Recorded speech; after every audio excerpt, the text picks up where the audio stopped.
Brakes a little bang.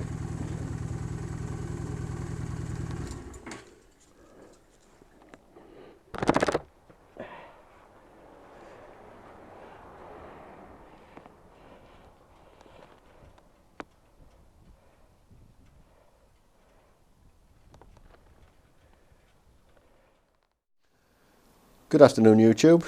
Well, as you saw from the introduction there, I've got a bit of a problem.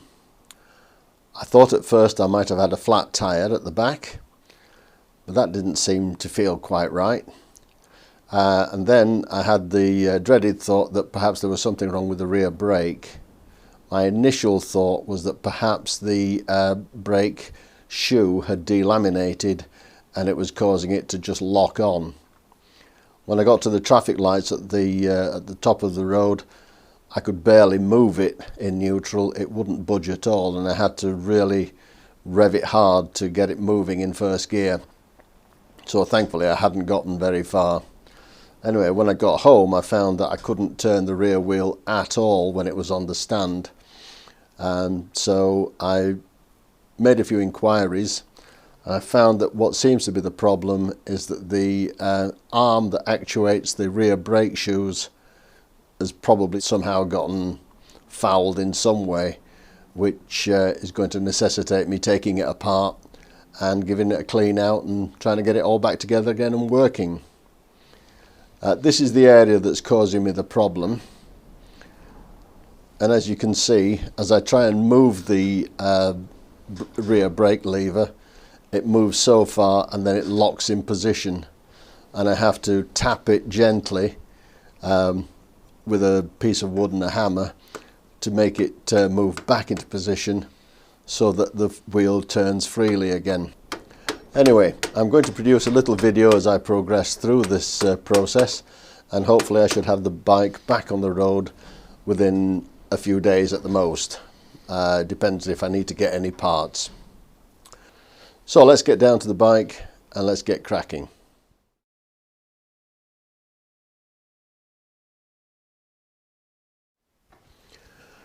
Well, YouTube, it's been a couple of days now since I put together that last piece of video that you've just watched, and I've come across one or two issues which means I can't do the job myself, which is really very disappointing.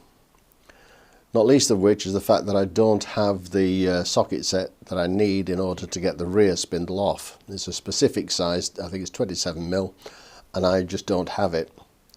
I've ordered them, but they're going to take a while to come through, so rather than wait a long time, I'm going to leave it to the professionals, and I'm going to take the bike up to Dairon's in a couple of days' time and let them deal with the issue.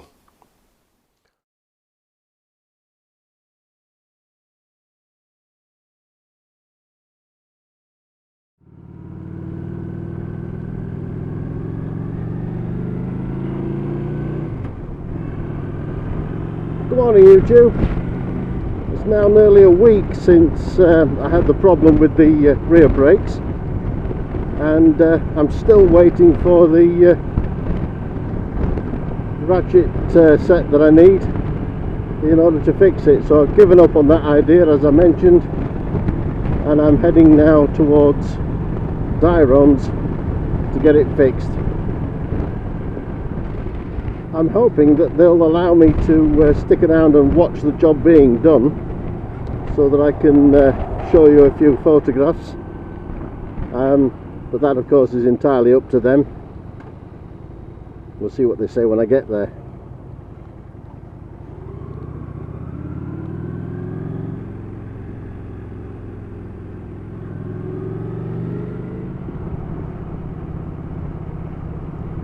Okay, we're almost there now, and it's been an interesting experience riding all the way up here without touching the rear brake at all. I mean, I know I don't use it very much anyway, but to try and deliberately avoid it has been quite an interesting task.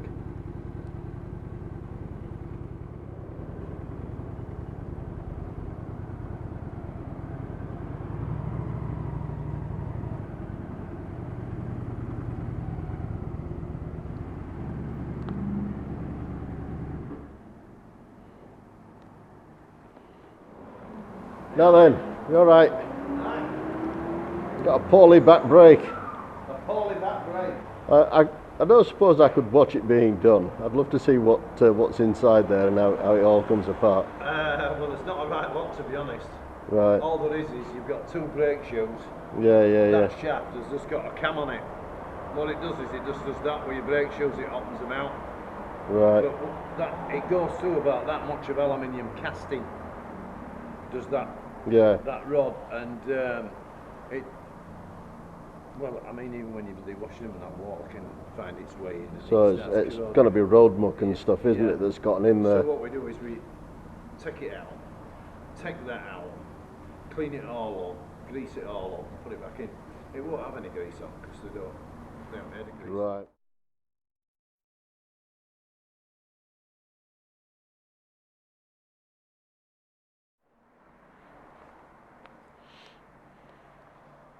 Cheers, guys. See ya.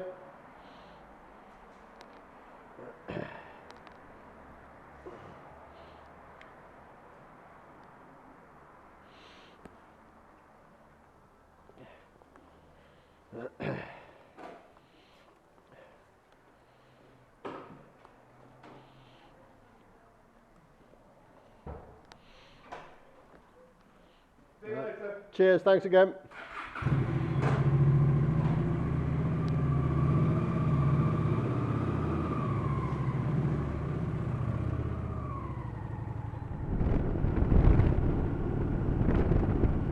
Well, okay, YouTube, the great guys at Dyrons have done it again.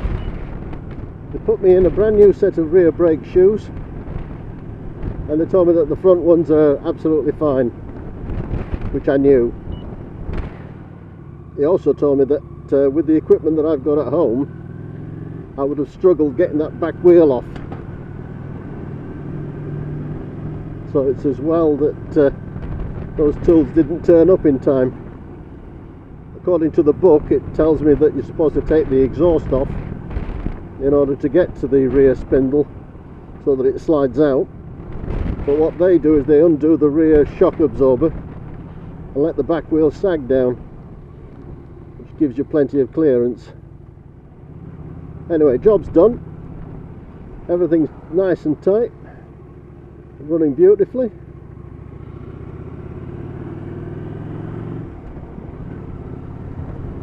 And I can feel the difference already. The back brake's really a lot stronger than it was before, so clearly the old shoes were on the way out. So, a big thank you to Daz at Dyrons for all the work that he's done for me. And let's get this bike out now for a bit of a spin. Okay, so as I make my way home now, I'll sign off in my usual way by saying look after yourselves and look after the people around you. Bye for now.